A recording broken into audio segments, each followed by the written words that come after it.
Hello, I'm Richard Vobes, the Bald Explorer, and this is the lovely Julia. Hello, Julia. Hello, lovely Richard. And today you brought the wonderful Joseph around. How is Joseph? He's in fine fettle, thank you. Fantastic. Now, we are in the Vobes kitchen because we're going to do a little bit of cooking. 80 years ago, Britain was at war with Germany, Nazi Germany, of course.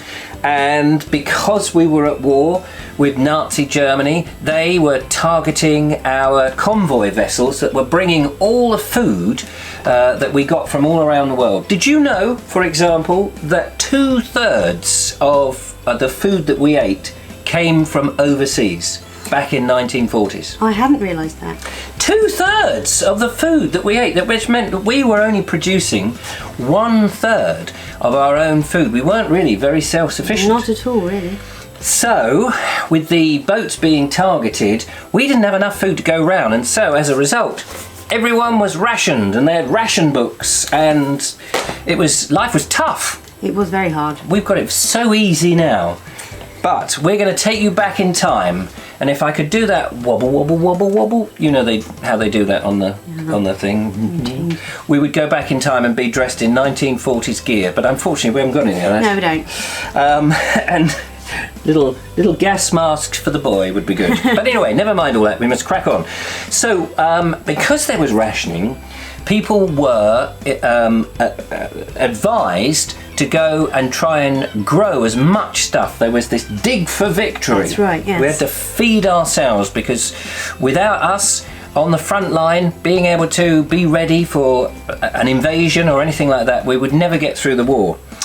And as a result of growing things, people came up with all sorts of items which they would probably never had tried before. Now, you have an allotment, don't you? I do. How is your allotment? It's quite neglected at the moment, what with baby and winter. Oh yes, that's true. Of course, you've got your hands literally full.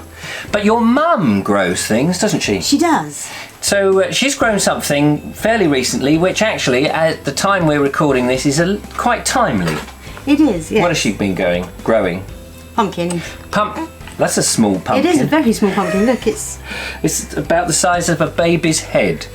But then if you think back in 1940s, people were actually, doing this for the first time, many of them, and so they wouldn't have had some of these big fruits and things that we take for granted at the supermarket. So something like this might be a typical thing that someone may have dug up in their garden and think, what can we do with it? So what can you do with pumpkins? You can make soup with them. Soup! And it so happens, in this rather wonderful retro book, it says We Eat Again, or We'll Eat Again. It's a collection of recipes from the war years, and on page 107, which I've now just promptly lost, we have got pumpkin soup, which is a fantastic thing to cook.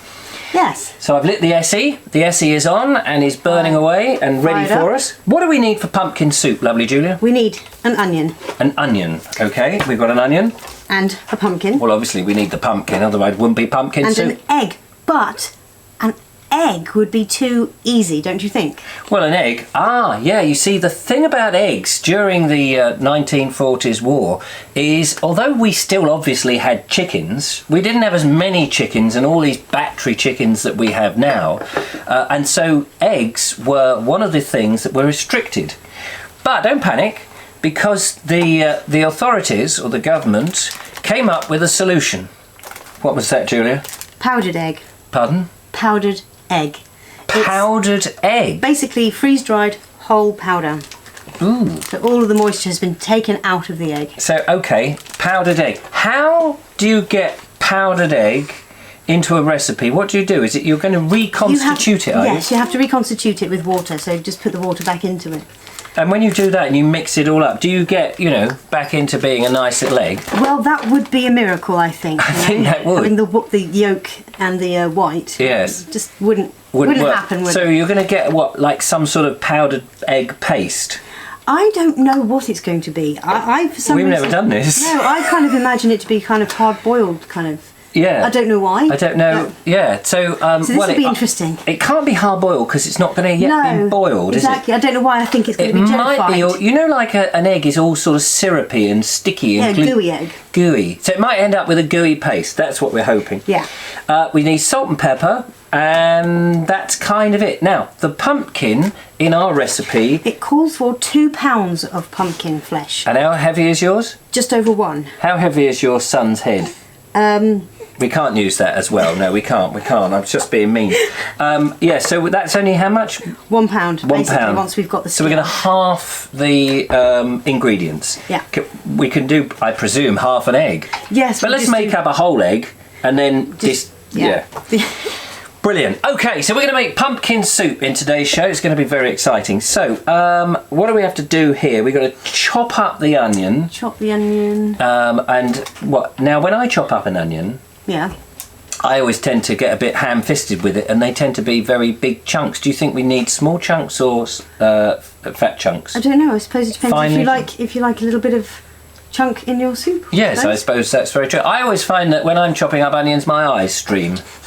But anyway, funny thing that. So we're going to chop up the onion, as you see. The next thing it says on here is peel the pumpkin and remove the seeds. And slice. And slice, yes, that's right, like a cake. But it's quite hard skin, is it? I imagine that's quite tough to peel off. Presumably you're not going to use a potato peeler. No, I suppose we'll just use a knife to slough it off. Right. To what? Slough. Slough, there's Slough. a word I didn't understand. But never mind. So we're going to chop that, we're going to take the ingredients and then we'll dump that into our bowl along with our onions, presumably. And it says, put them in a pan, cover and cook until tender. Now it's an extra ingredient, milk. Yes. What's the milk for? I'm not sure. I think it says milk as required. Yes, I think it's to give it a creamy base. Add the salt and pepper, and it sounds like it's going to be fun. So it goes on the boil. Yep. Until the pumpkin and the onion is tender. Yep. And then it says, interestingly enough, you take it off the heat and you strain. Yes. So that's a bit weird, isn't it? It strikes me as odd because surely that's a lot of the goodness going down the drain. Yeah, I mean, you've taken out all the nutrients, haven't you? It doesn't say to retain that. No, but you retain the pumpkin and the onion. Yeah. Anyway, you bung it back on the heat and you add an ounce of margarine. But we don't have any. No, don't have margarine. And margarine these days is not good for you. And butter is the thing that most people say is better for you. Or some of these spreads and things. So I put an ounce of butter in. Yeah. Then also, to add to make it into a bit more of a creamy consistency, it says add as much milk as you like to your, I suppose, your desired thickness. Yeah, until it's kind of thickish. And then bring it back to the boil. Once you've brought it back to the boil, it then says serve. I can hear it bubbling away, so I think that's ready. There's one more thing to do before serving.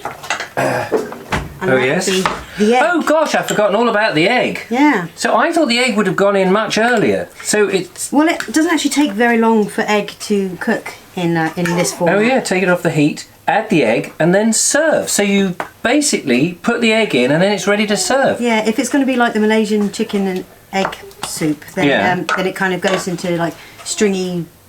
Bung it in. Let's see how it goes. Yeah, let's go. It's only meant to be half of it though, isn't it? Oh yeah, because we're doing half the ingredients. Okay, do you want to stir? Yep. In goes the powdered egg. Well, I can tell you what, Julia, that egg has not gone stringy at all. It hasn't done anything that I thought it might do. It's just been absorbed in there. Never dealt with powdered or reconstituted powdered egg before. No, it's a strange devil. Anyway, it now says serve. So you've got the ladle, Julia. Don't mind if I do. So we put this. It doesn't ask you to mix it up or blend it or anything like that to get rid of a couple of splodges in there. That's lovely. Lovely jubbly. I'll get rid of that. And now it's just down to whether we're going to have a taste or not. Fancy some? Yeah.